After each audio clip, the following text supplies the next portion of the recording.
हम कहें कि आग में कूद जाओ, कूद जाओगे? नहीं कूदेंगे। क्यों?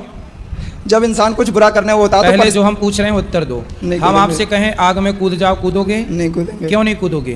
क्योंकि जानते हैं कि आग में जलेंगे। तो आप ये भी तो सोचो कि हमारे द्वारा भगवान ही तो कह रहे हैं कि आग में कूद जाओ, तो काहे नहीं कूद रहे हो? ठीक है। मतलब आग में आप इसलिए नहीं कूद रहे हो क्योंकि आपको समझ है कि आपके लिए क्या सही है और क्या गलत है।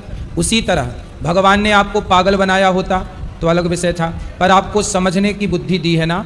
आपको पता है कि चोरी करना गलत है, बलात्कार करना गलत है, मार काट करना गलत है। जब आपको पता है कि ये गलत है तो फिर आपने क्यों किए, और किए तो फिर भोगेगा कौन? हम ही भोगेंगे। ईश्वर ने तो कहा नहीं कि तुम किसी के साथ बलात्कार करो, ईश्वर ने तो कहा नहीं कि तुम किसी के घर में चोरी करो। भाई आपको पता था ना कि सही क्या है गलत क्या है। आपको पता है कि ये आग है, इसमें कूदेंगे तो जल जाएंगे, ये कुआं है, इसमें कूदेंगे तो मर जाएंगे।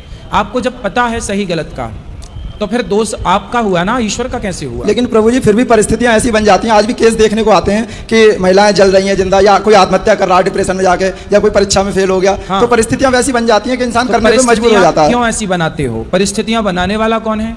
आप लोग ही तो बनाते हैं। आप लोगों को कॉम्पिटिशन क्यों करना है?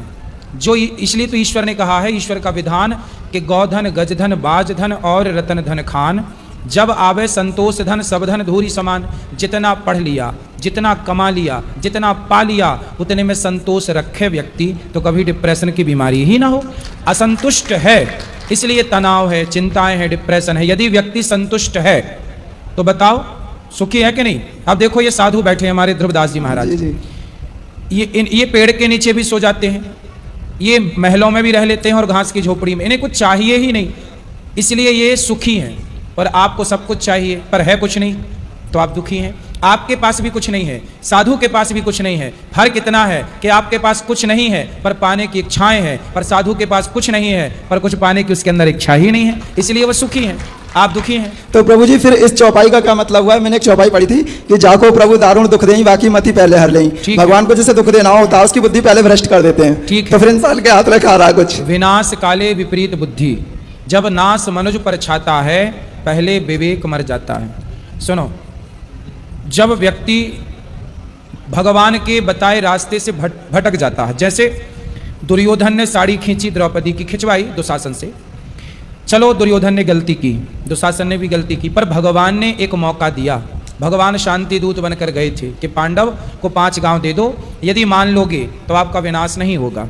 पर दुर्योधन ने गलती की, पांडवों का धन भी हड़प लिया, द्रौपदी के कपड़े भी उतार दिए और शांति दूत बनकर गए तो भगवान के प्रस्ताव को ठुकरा दिया। तब भगवान को लगा कि अब इसे दंड देना पड़ेगा। जो व्यक्ति भगवान का कहा भी ना सुने, जो माँ बाप का कहा ना सुने, जो बड़ों का कहा ना सुने, तब भगवान उसकी मति इसलिए घुमाते हैं कि अब इसके विनाश का टाइम है, क्योंकि इसे दंड देना है, क्योंकि इसके पाप बढ़ गए, इसलिए भगवान वहां करते हैं। परंतु आपको मौका देते हैं, ऐसा नहीं कि दुर्योधन को मौका नहीं दिया, रावण को भी मौका दिया, हनुमान जी समझाने गए, अंगद जी समझाने गए कि भाई शरण में चल बच जाएगा। पर जब सारे मौकों को आप ठुकराओगे तब तो फिर समय विपरीत आके खड़ा होगा, इसलिए नाश हुआ। पर नाश करने के पहले परमात्मा कई मौके देते हैं, इसलिए उसको आप समझना है। आपको डायरेक्ट नाश नहीं होता कभी किसी का। ठीक है प्रभु, मेरा दूसरा प्रश्न यह है, आपने जो पूछा कि ईश्वर की मर्जी के बिना पत्ता नहीं हिलता, देखो कुछ जगह बात सही है, ईश्वर की मर्जी के बिना पत्ता नहीं हिलता, ये बात सबके लिए नहीं है।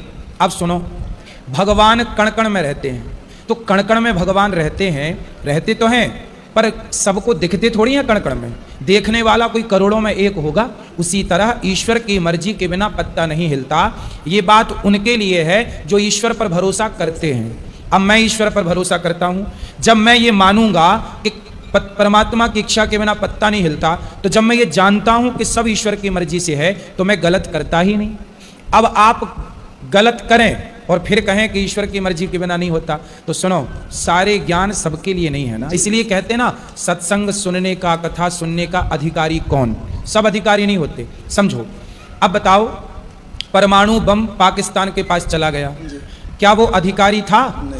यदि शक्ति गलत व्यक्ति के हाथ में चली जाए तो वो उसका क्या करता है? दुरुपयोग करता है। इसलिए कहते हैं कि कुछ ज्ञान ऐसे हैं जिस ज्ञान को पाने के अधिकारी सब लोग नहीं है। तो जो ये वाला ज्ञान है कि ईश्वर की मर्जी के बिना पत्ता नहीं हिलता, इस ज्ञान के भी अधिकारी सब थे नहीं, पर यह ज्ञान सब तक पहुंच गया। तो इस ज्ञान